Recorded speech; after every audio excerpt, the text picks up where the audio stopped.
गोविन्दाय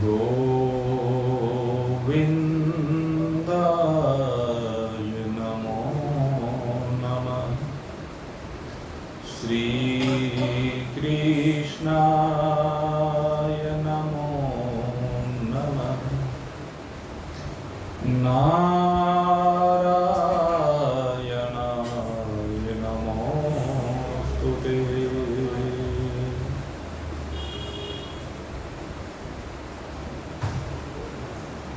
उपस्थित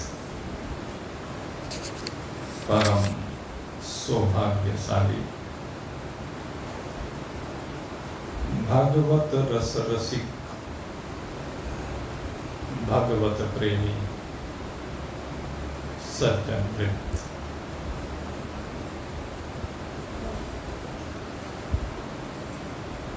कल आपके सन्मुख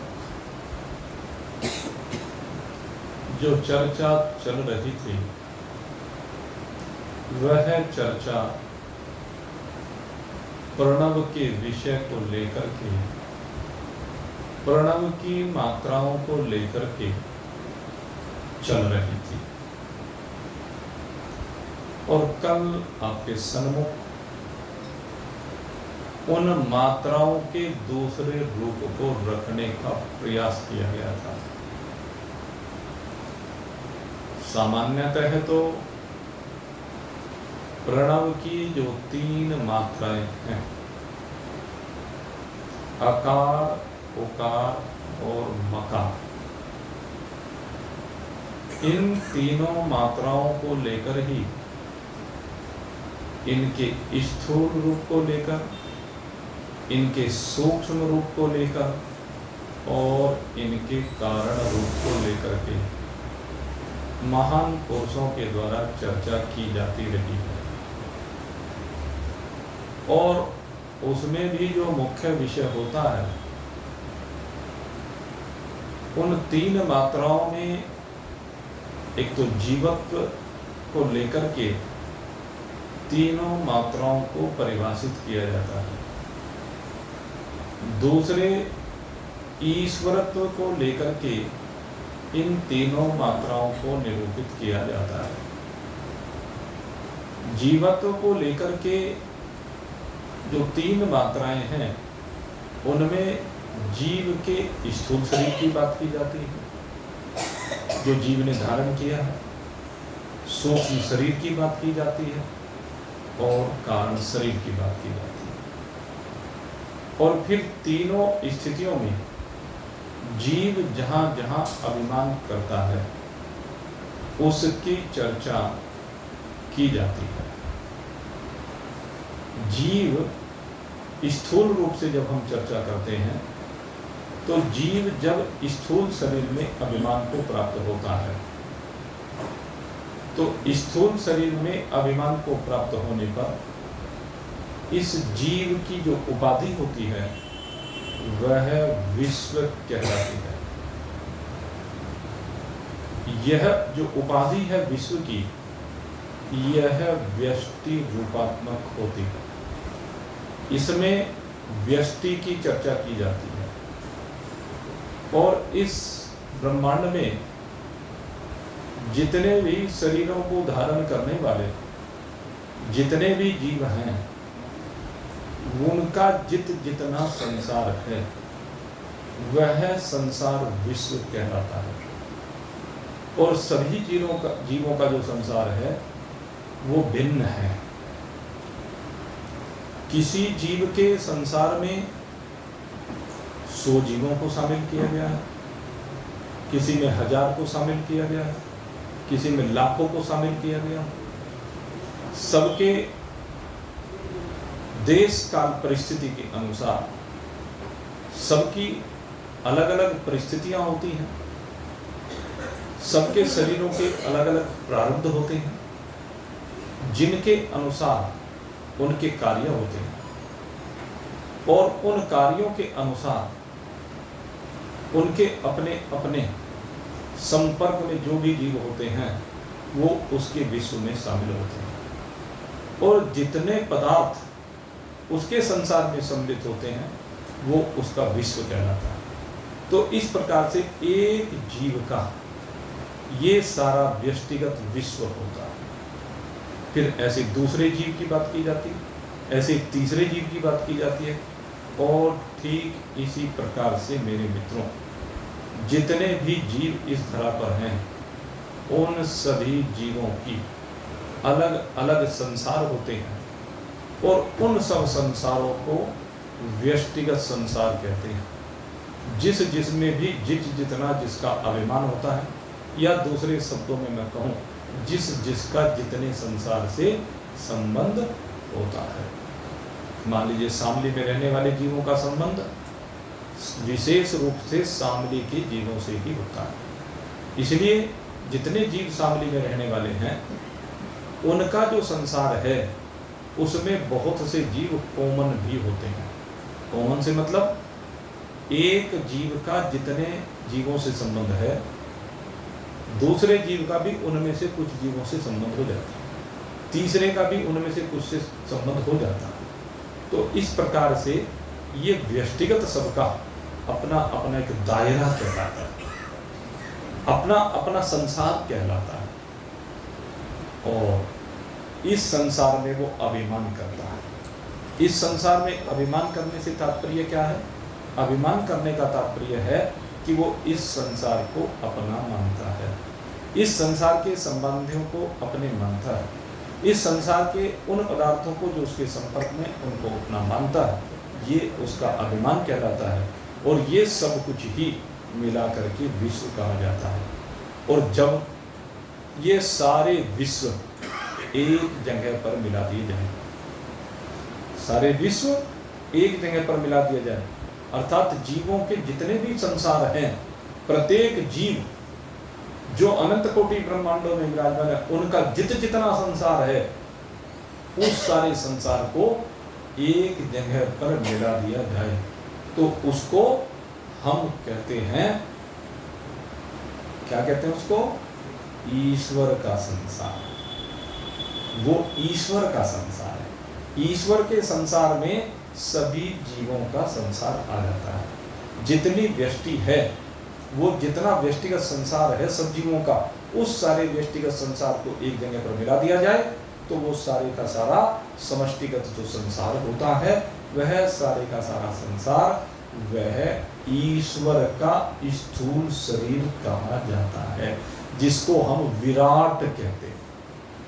तो ये जो स्थूल शरीर में अहंकार करने वाला जीव है उसको विश्व, और इस सारे स्थूल व्यष्टिगत संसार को समष्टिगत रूप से अपना मानने वाला ईश्वर जो होता है वो यहाँ पर विराट संज्ञा को प्राप्त होता है। लेकिन एक दोनों में भिन्नता होती है। जो जीवों का संसार है, जो जीवों का विश्व है, जीव उस विश्व से चिपके हुए होते हैं। जीव का उनमें अभिमान होता है कि ये मेरा है, ये मैं हूँ। लेकिन ईश्वर को सदा ही अपने स्वरूप का बोध होने के कारण से वो सब इसको खेल की भांति अनुभव करता है, इस सारे को खेल समझता है और अपने आप इस सारे से बिल्कुल विलग रहता है, इस सारे का संचालन करता है, इस सब का पालन करता है, सृजन भी करता है, लय भी करता है, लेकिन कहीं भी चिपकता नहीं है। न किसी के मरने से चिपकता है, न किसी के जीने से चिपकता है, न किसी के आने से चिपकता है, न किसी के जाने से चिपकता है, न किसी के लाभ से चिपकता है, न किसी की हानि से चिपकता है। उसे किसी से कुछ लेना देना नहीं है, वह सदा ही असंग रूप से विराजमान होता है, इसीलिए वह ईश्वर कहलाता है। तो मेरे मित्रों, इस चीज को भली प्रकार से समझने की आवश्यकता है। जब समग्र ज्ञान की हम बात करते हैं तो समग्र ज्ञान में आपको व्यष्टि का ज्ञान भी होना चाहिए और समष्टि का ज्ञान भी होना चाहिए। हमारे यहाँ मैथमेटिक्स में एक सेट थ्योरी होती है। सेट थ्योरी, उस सेट थ्योरी में क्या है? उस सेट थ्योरी में क्या है कि सबके सेट होते हैं अपने अपने। जैसे सब महिलाओं की रसोई में सबके अपने अपने बर्तन होते हैं, ना? सबके अपने अपने कपड़े होते हैं। इसी तरह से सबके इस संसार में कहते हैं सेट बने हुए हैं। और उन सेट में कहते हैं कुछ चीजें कॉमन हो जाती हैं। जब दो सेट को एक जगह मिला करके देखते हैं, दो व्यक्तियों के सामान को एक जगह मिला करके देखते हैं, तो जो कॉमन चीज होती है उसको बीच में एक जगह कॉमन करके रख लिया जाता है और बाकी दोनों को अलग अलग करके रख लिया जाता है। तो सेट थ्योरी में इस तरह से सेटों को आपस में मिलाते जाते हैं। जैसे मान लीजिए एक बाप का संसार है, एक बेटे का संसार है। ये आवश्यक नहीं है कि बाप का जितना संसार है वही बेटे का संसार है। बेटे के संसार में, बाप के संसार में से कुछ व्यक्ति समाहित होते हैं। मान लीजिए जो अपना पिता है उसके भी माता पिता हैं, तो बेटे के दादा दादी के रूप में उसके सेट में समाहित है, उसके संसार में समाहित है। जो माता पिता की बहनें हैं, भाई हैं, उनके रिश्तेदार हैं, वो भी बेटे के रिश्तेदारों में शामिल हैं। पिता का जो व्यवसाय चलता है, उसके जितने व्यवसायी हैं, संबंधी हैं, वो ये आवश्यक नहीं है कि वो बेटे से भी संबंधित हों, या बेटे के जितना मित्र समुदाय है वो ये जरूरी नहीं है कि वो पिता के संसार में भी समाहित हो। उसके अलग हो सकते हैं, उसके लेकिन जो कॉमन होते हैं, कॉमन को एक जगह लेते हैं और दोनों के अलग अलग को अलग अलग जगह कर देते हैं। इसी प्रकार से सबको मिलाते चले जाते हैं। पहले 2 का मिलाया, फिर 3 का मिलाया, फिर 4 का मिलाया, फिर 5 का मिलाया, ऐसे करके सबका संसार मिला देते हैं। जैसे मान लीजिए एक परिवार में एक विवाह होता है और विवाह का जब उपलक्ष्य अवसर आता है तो उस समय क्या होता है कि जो पिता के संबंध वाले जितने भी लोग हैं उन सबको निमंत्रण दिया जाता है। बेटे के जितने संबंध वाले हैं उनको भी निमंत्रण दिया जाता है। लेकिन जब हम वो कार्ड बनाने के लिए बैठते हैं तो कहने लगे भाई ये कॉमन है, तो इनका एक ही कार्ड बनेगा। ये नहीं कि बेटा उसको अलग कार्ड देगा और बाप अलग कार्ड देगा। फिर तीसरा परिवार का सदस्य था, उसका कहता है मेरे ये हैं। उनमें फिर देखा जाता है कि कॉमन कौन से हैं, तो कुछ ऐसे मिलते हैं जो तीनों में नाम है, कुछ ऐसे मिलते हैं 2 में मिलते हैं, तो ये एक कॉमन उनमें से करते चले जाते हैं। तो कहते हैं ऐसे सब सेट को जब हम मिला देते हैं, जितने भी संसार के सेट हैं, जितने भी संसार, तो वो सारा का सारा एक यूनिवर्सल सेट कहलाता है। और उस यूनिवर्सल सेट में भगवान के सेट में सारे कॉमन हो जाते हैं, भगवान के सेट में सारे मिल जाते हैं, भगवान के सेट में सबका संसार आ जाता है। भगवान के संसार में किसी का संसार बचता ही नहीं है। जो जिसने कह रखा है कि ये मेरा संसार है, वो भगवान के संसार में शामिल होता है। भगवान के संसार में किसी का भी कोई संसार का खेल बचा हुआ नहीं होता है। कोई प्राणी नहीं बचा होता और कोई पदार्थ नहीं बचा हुआ होता है। तो परमात्मा इस तरह से है। तो ये एक समष्टिगत बात होती है, एक व्यष्टिगत बात होती है। जब व्यष्टि की बात करते हैं तो जीवत्व की बात की जाती है, और जब समष्टिगत बात करते हैं तो उसमें ईश्वरत्व की बात की जाती है। तो स्थूल शरीर में जब अभिमान ये करता है तो इसकी संज्ञा विश्व होती है, और स्थूल संसार को, संपूर्ण स्थूल संसार को अपना मानने वाला ईश्वर वहां पर विराट पुरुष कहलाता है। दूसरी बात है, फिर कहते हैं इस स्थूल को चलाने वाला प्रणव की जो दूसरी मात्रा होती है, प्रणव की दूसरी मात्रा वो सूक्ष्म शरीर की बोधक होती है, वो स्वप्नावस्था की बोधक होती है। जहां पर स्थूल शरीर कार्य नहीं करता है वहां पर सूक्ष्म शरीर कार्य करता है। 5 ज्ञानेंद्रिय, 5 कर्मेंद्रिय, अंतःकरण, चतुष्ट और पंच प्राण, ये 19 तत्व, ये सूक्ष्म शरीर के तत्व कहलाते हैं। और इस सूक्ष्म शरीर को अपना मानने वाला ये जो जीव होता है, इसको यहाँ पर तेजस संज्ञा दी गई है, इसको तेजस नाम से पुकारा गया है। और कहते हैं जितने सूक्ष्म संसार हैं, हर जीव का एक सूक्ष्म संसार, लेकिन सूक्ष्म संसार में एक डिफरेंस है। अगर यदि हम उस सिद्धांत से देखें, सूक्ष्म संसार में क्या डिफरेंस है, कहते हैं जो स्वप्न का संसार होता है, उस स्वप्न के संसार में अगर यदि मैं कोई संसार बना रहा हूं और मेरा बेटा भी रोज स्वप्न में दूसरा संसार बना रहा है, मेरे पति अलग संसार, मेरी पत्नी अलग संसार, बच्चे अलग संसार, भाई अलग संसार, सबका संसार अलग होता है, उनमें भी कुछ कॉमन पात्र हो जाते हैं संसार। लेकिन यहां पर एक विशेषता है, यहां पर एक अंतर है, उस बात को समझना पड़ेगा। भले ही स्वप्न में वो पात्र कॉमन हो, लेकिन जब दोनों के विश्व को मिलाएंगे तो वो कॉमन पात्र उनको एक जगह पर नहीं लिया जाता, उनको दोनों को अलग अलग करके देखा जाता है। स्थूल संसार में उन कॉमन को एक जगह लिया जाता है, लेकिन सूक्ष्म संसार में उन कॉमन को एक जगह पर नहीं लिया जाता है, क्योंकि वहां पर वही पात्र अलग है और वहां पर वही पात्र भले रंग रूप उसका वही हो, लेकिन पात्र वो भिन्न बनाया गया है। अगर मैं आपके 10 जनों के संसार में रात को शामिल हूं तो मैं 10 की 10 जगह 10 रूप में बना, तो वहां मेरी संख्या 10 गिनी जाएगी, एक नहीं गिनी जाएगी। सूक्ष्म संसार में ये अंतर है। और कहते हैं ऐसे जितने भी सूक्ष्म संसार है, उन सूक्ष्म संसारों के जो जो जीव अभिमानी हैं, इनका तेजस कहलाता है, उनका तेज से उत्पन्न होते हैं, उनके संकल्प विकल्प से उत्पन्न होते हैं। और कहते हैं जब सारे विश्वों को मिला दिया जाए, सारे संसारों को, सूक्ष्म संसारों को मिला दिया जाए, तो कहते हैं ब्रह्मा जी का कह लीजिए, भगवान का कह लीजिए, वो जो संसार बनता है उसमें सब कुछ सूक्ष्म रूप से, सूक्ष्म सृष्टि, कहते हैं वो सारी एक जगह समाहित हो जाती है। लेकिन फिर ध्यान रखना, कॉमन नहीं वहां पर कोई कॉमन नहीं है, कोई पदार्थ कॉमन नहीं है। गंगा जी आपके संसार में भी और दूसरे के भी है, तो वो गंगा जी कॉमन नहीं ली जाएगी। वहां पर गंगा जी भिन्न प्रकार की है और वहां पर गंगा जी भिन्न प्रकार की है, दोनों गंगा जी को भिन्न प्रकार से लिया जाएगा।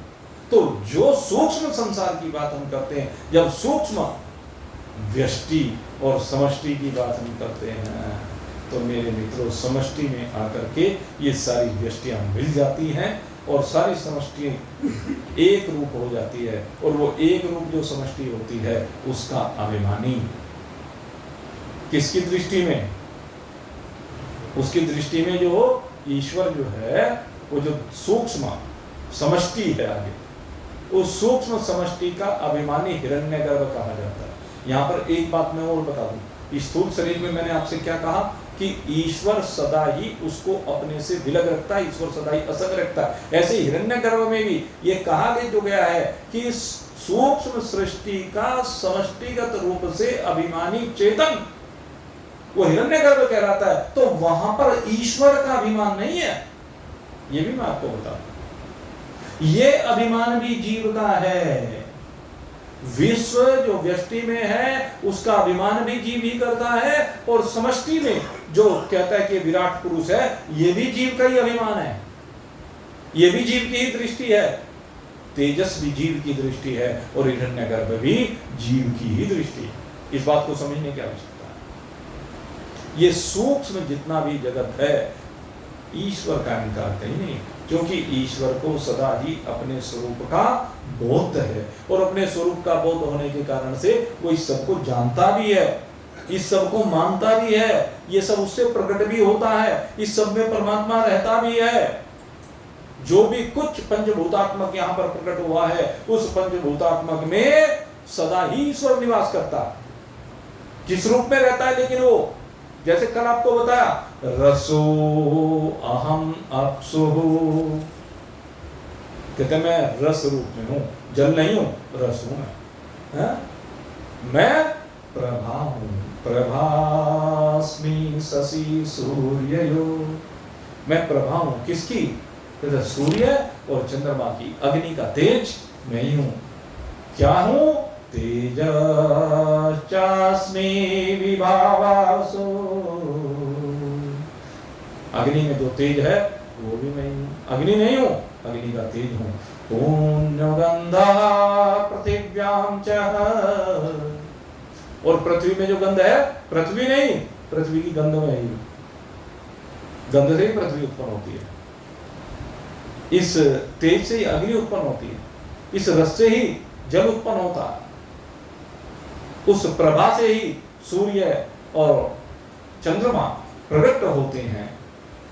और इसी को आप पांचों भूतों में ले लीजिए, आकाश का शब्द मैं ही हूं, वायु का स्पर्श मैं ही हूं, अग्नि का रूप मैं ही हूं, इसको जिस भी रूप में आप लेकर के चलें, जल का रस, पृथ्वी की गंध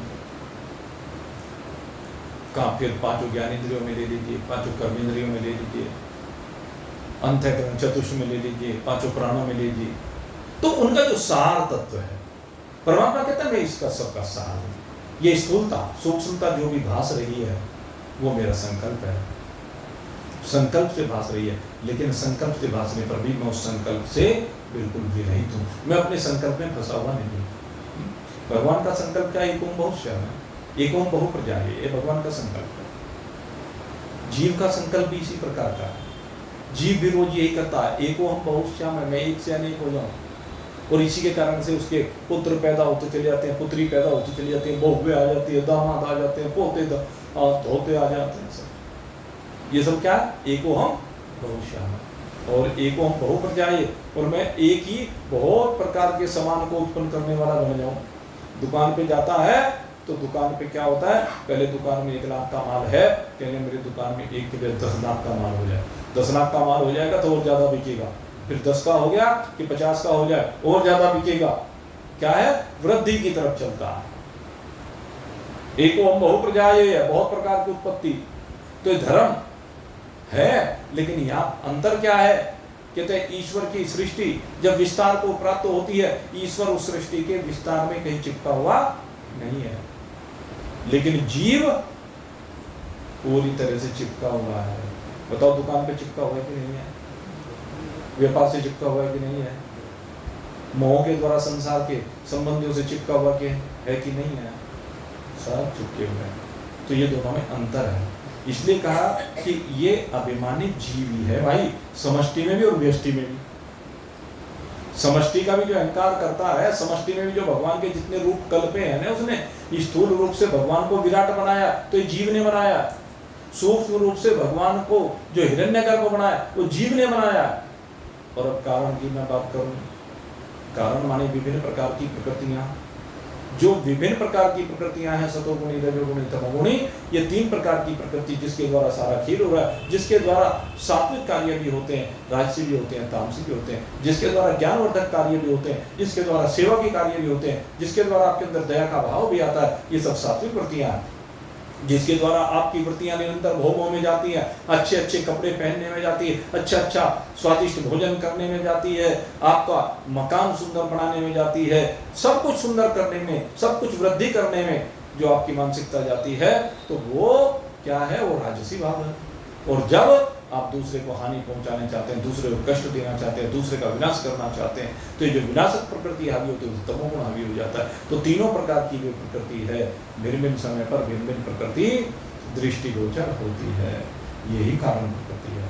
इसी से सारे कार्यों की उत्पत्ति होती है। कारण ये है, ये सतोगुण, रजोगुण, तमोगुण ही मूल में कारण है। जितने भी कार्य आप कर रहे हैं इसी के कारण से कर रहे हैं, जिसका जैसा जैसा स्वभाव है वैसे वैसे कर्म उससे होते चले जाते हैं। स्वभाव के आधार पर ही तो कर्म होते हैं। एक सतोगुणी व्यक्ति से कभी भी आप विनाश की कल्पना नहीं कर सकते, और एक तमोगुणी व्यक्ति से दया की आशा नहीं कर सकते। रावण जैसे दुराचारी से, रावण जैसे पापी से, नारायण जैसे नरभक्षी पशुओं से आप कल्पना भी नहीं कर सकते। नरभक्षी है वो, ऋषियों को खा जाता था, ऐसा नरभक्षी रावण था। तो उससे आप दया की कल्पना कर सकते हैं? रंभा पुकारती रही, रंभा ने बहुत प्रार्थना की कि मैं तुम्हारी बेटी के समान, लेकिन उसने रंभा को नहीं छोड़ा। जो कहने लगे तुम तो अप्सरा हो, अप्सराएं किसी की बेटियां नहीं होती।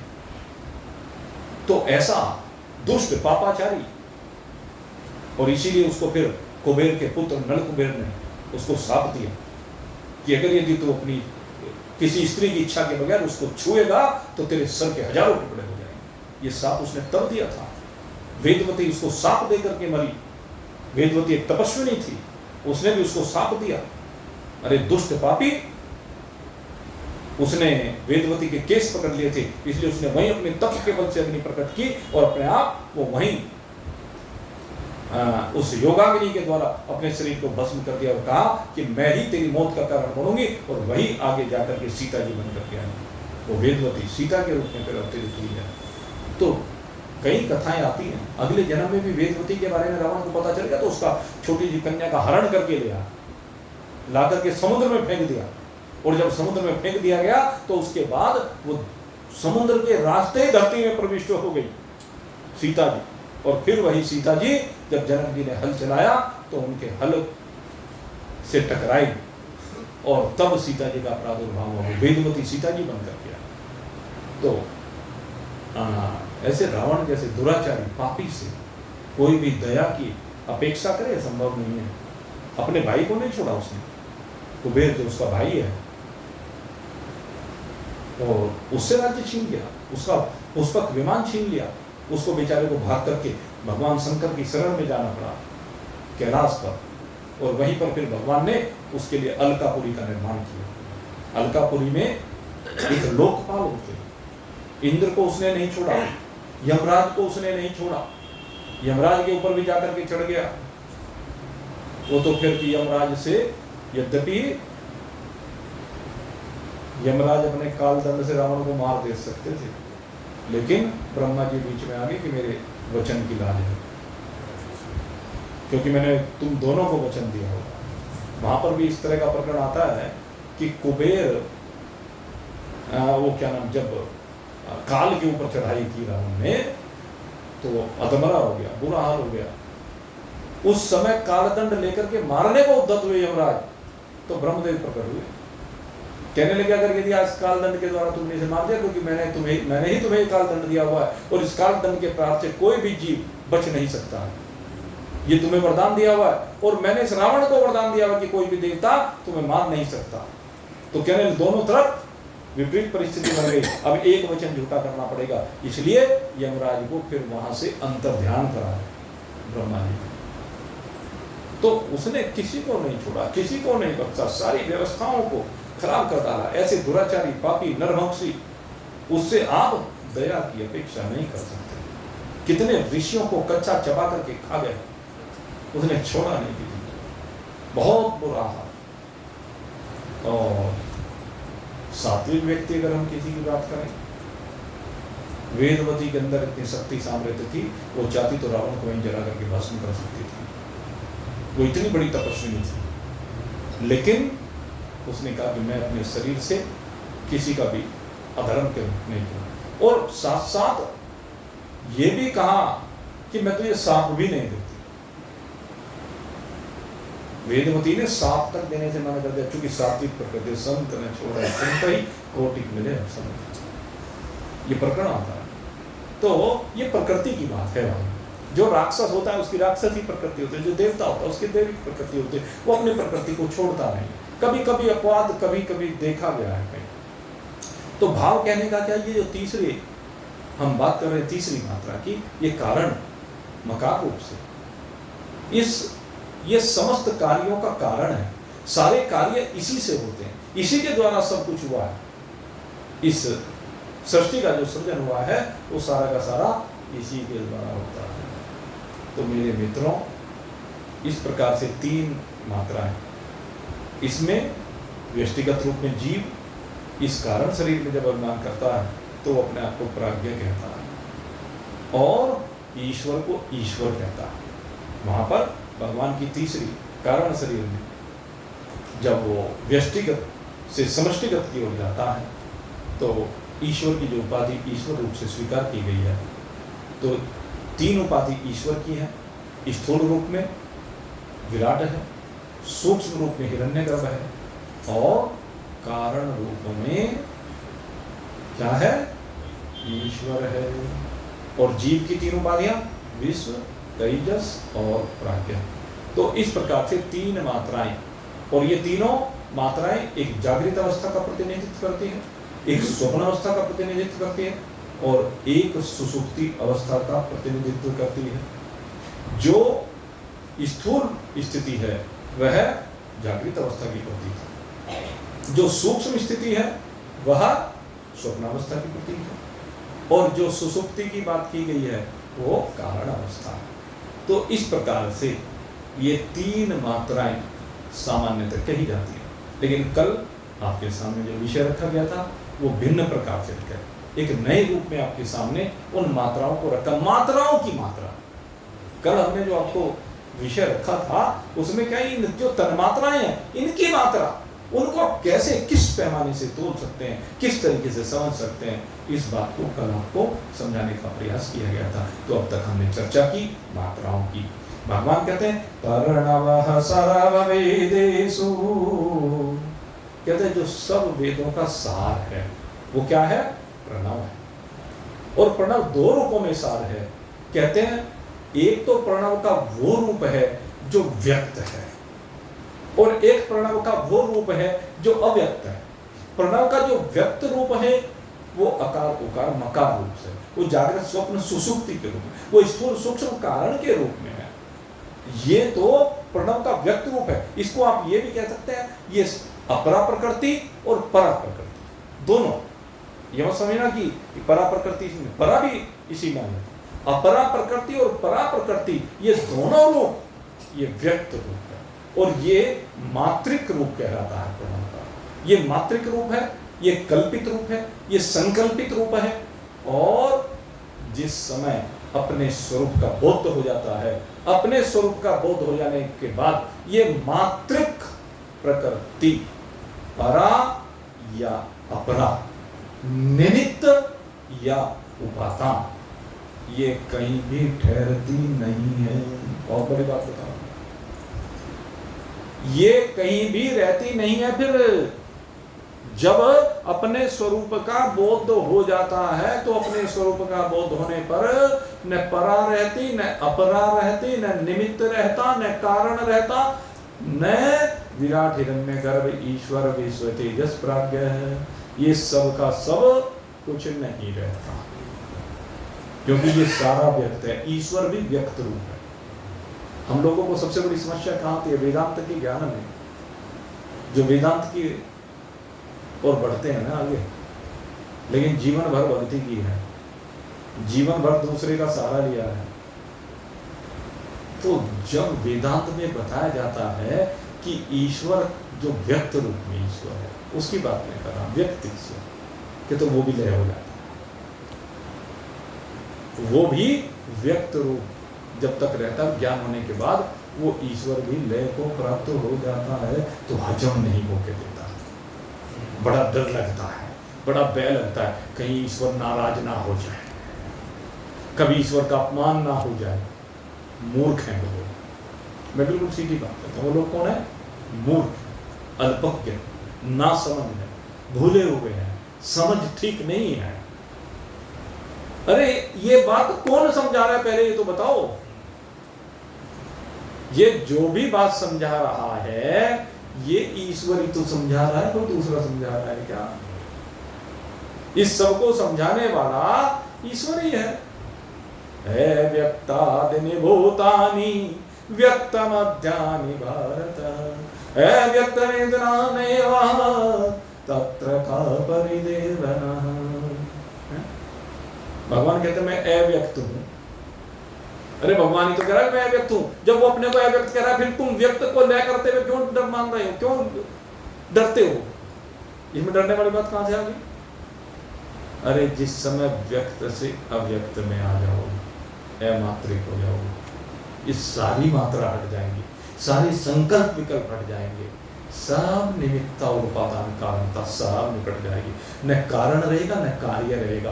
क्या रहेगा? जो है सो रह जाएगा। और वो कौन है? वो आप हो, शुद्ध सच्चिदानंद ब्रह्म। ये आपकी वास्तविकता यही है और यही रह जाएगी। इसी को अव्यक्त कहते हैं, जिसको किसी भी प्रकार से व्यक्त ना किया जा सके। जब तक आपके अंदर व्यक्त करने की प्रतिभा है ना, प्रतिभा कह रहा हूं, जब तक व्यक्त करने की प्रतिभा है तब तक आप अज्ञानी। समझ लें, ये प्रतिभा जब तक आपके पास है तब तक आप अज्ञानी हैं। अर्थात कहने का भाव क्या है कि जब तक आप इस संसार को व्यक्त करके इस संसार को कुछ न कुछ सत्य मान रहे हैं तो द्वैत आपका बना हुआ है, आप अद्वैत रूप में उपस्थित नहीं। अद्वैत में स्थिति कहां है फिर आपकी? अद्वैत में स्थिति तो तब होगी जब आप व्यक्त ही नहीं करते। अजी महान पुरुष सब व्यक्त करते हैं तो इसका मतलब सब अज्ञानी है? नहीं, ऐसा नहीं कह रहा हूं मैंने शुरू में आपको क्या कहा कि स्थूल संसार में समष्टिगत संसार का भी अहंकार जीव को है, ईश्वर को नहीं। जीव में और ईश्वर में सबसे बड़ी बात यही है, ईश्वर व्यक्त तो कर रहा है, लेकिन कैसे कर रहा है? आश्चर्यवत वदति तथैव अन्यः। भगवान कहते हैं कि आश्चर्य की भांति वर्णन करता है कोई महान पुरुष, वो महान पुरुष को या भगवान को, इसका वर्णन करना आश्चर्य है। आश्चर्यवत पश्यति कश्चितेन। कोई महान पुरुष होता है, जब इसका वर्णन कोई महान पुरुष करता है तो आश्चर्य की भांति ये न दिखने वाला तत्व होते हुए भी दिख जाता है, ये इसकी विशेषता। तो न दिखने वाले का दिखना, जिसको वो दिख जाता है वो ज्ञानी है। और किस रूप में दिख जाता है? कि सब कुछ को हटा करके मैं हूं, मैं शुद्ध सच्चिदानंद घन ब्रह्म हूं। जब ये अनुभूत कर लेता है तो ये है वो दृष्टि। दृष्टि ज्ञानमयं कृत्वा पश्चेत ब्रह्ममयम्। अपने आप में ब्रह्म स्वरूपता को अनुभूत कर लेने से ईश्वर के प्रति कोई सम्मान, घटना, अपमान होना, अवहेलना होना, ये कुछ नहीं होता, क्योंकि यही ईश्वर का वास्तविक स्वरूप है। ईश्वर कहते तू मेरे इसी वास्तविक स्वरूप को समझ। वासुदेवः सर्वमिति स महात्मा सूनुर्नः। भगवान कहते हैं जिसकी दृष्टि हो जाती है ना, वो तो कोई है, आत्मैव केवलम सर्वम। भगवान कहते हैं जो केवल एक आत्मा के अतिरिक्त तो कुछ भी नहीं देखता है, न विश्व दिखता, न तेजस दिखता, न प्राज्ञ, न विराट, न हिरण्यगर्भ, न ईश्वर, कि तो वो तो कोई बदलाव होता है, आत्मा ही केवलम सर्वम। जिसको केवल एक आत्मा दिखाई देती है, आत्मा के अलावा और कुछ भी दिखाई नहीं देता, यही यथार्थ दृष्टि है, यही वास्तविक दृष्टि है, और यही आपकी अपनी दृष्टि है। बाकी सारी की सारी दृष्टि आपकी थोपी हुई। जितने भी आगे दृष्टि आपको दी गई है, किसी न किसी के द्वारा थोप दी गई है, किसी मत के द्वारा, किसी पंथ के द्वारा, किसी संप्रदाय के द्वारा, किसी गुरु के द्वारा, ये सब थोपी हुई है। लेकिन भगवान कोई भी चीज आपके ऊपर थोपते नहीं है। भगवान तो जो है सो बता दो। भगवान जो तू है सो बता रहे हैं। अहम ब्रह्मास्मि किसने कहा? अच्छा बताओ, ये भगवान के अलावा किसी और ने कहा? अहम आत्मा ब्रह्म, ये भगवान के अलावा किसी और ने कहा क्या? तत्वमसि तू ब्रह्म है, ये भगवान के अलावा कहने वाला कोई दूसरा है क्या? अरे जो भगवान को तो तुम मान रहे हो और भगवान की नहीं मान रहे हो। भगवान को भी मानो और भगवान की भी मानो। जब भगवान की भी मानोगे तब भगवान के वास्तविक स्वरूप के साथ एक रूप हो जाओगे। जैसे समष्टि में सारी व्यष्टि एक रूप हो जाती है, जैसे समुद्र में आकर के सारी नदियां एक रूप हो जाती हैं। किसी भी नदी का जल खारा है क्या? बताओ।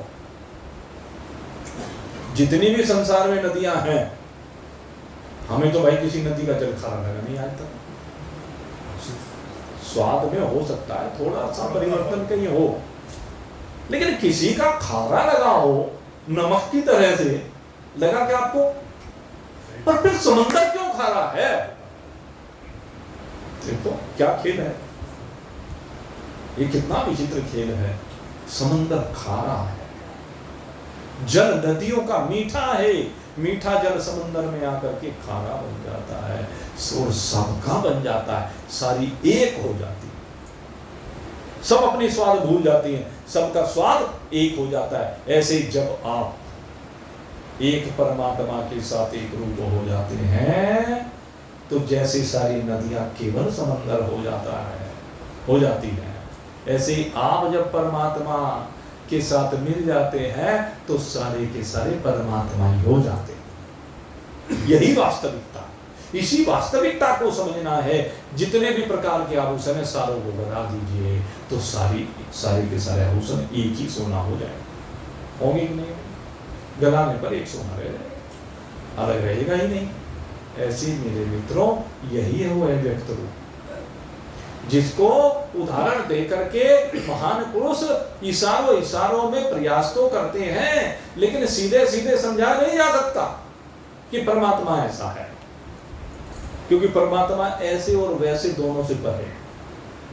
परमात्मा को न ऐसे कहा जा सकता न वैसे कहा जा सकता कि परमात्मा ऐसा है या वैसा है। ये दोनों ही बात परमात्मा में कहनी बनती नहीं है।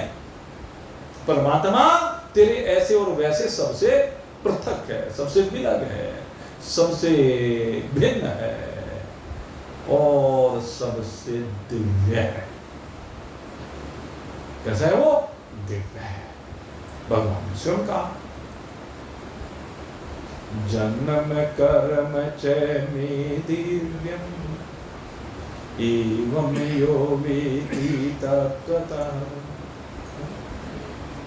भगवान कहते हैं कि मेरे जो जन्म और कर्म है वो दिव्य हैं, और इस बात को जो जानता है, हर व्यक्ति नहीं जानता, कहते कोई कोई बिरला जानता है, और जो इनको जान जाता है कहते फिर उसमें पुनर्जन्म न विद्यते, न तस्य है पुनर्जन्म विद्यते। निश्चय ही वहां पर उसमें कोई भी जन्म और मरण की बात नहीं की जा सकती है। वो जन्म और मरण दोनों से रहित हो जाता है। जन्म और मरण किसका है? कहते हैं व्यक्त का है। जिसको आप व्यक्त करते हैं वो मरेगा, और जो व्यक्ति ना किया जा सके कैसे मरेगा भाई? जिसका जन्म ही नहीं हुआ है उसकी मृत्यु कैसी? जिसका जन्म हुआ है उसकी मृत्यु निश्चित है, क्योंकि जन्म और मृत्यु दोनों ध्रुव हैं, अटल हैं। मरे हुए का जन्म होना और जन्मे का मरना। आप एक हो जी जिसका मोक्ष हो गया, एक ये शंका भी अभी साथ साथ में आपके दूर करता चलता हूं, क्योंकि मैंने आपको क्या कहा, मरे हुए का जन्म निश्चित होगा और जन्मे का मरण जरूर होगा। और दूसरी तरफ जब हम ज्ञान की बात करते हैं, जिसका मोक्ष हो जाएगा फिर वहां जन्म की बात कैसे करोगे? क्योंकि प्रश्न पूछने के ढंग है, कोई भी इस प्रश्न को पूछ सकता है कि जो मोक्ष को प्राप्त हो गया फिर उसका जन्म कैसे होगा? बताओ, कोई बता सकता हो तो बताओ, इस प्रश्न का उत्तर कोई दे सकता है?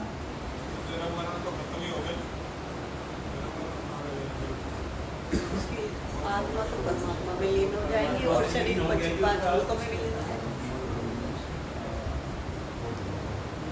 देखो समझिए,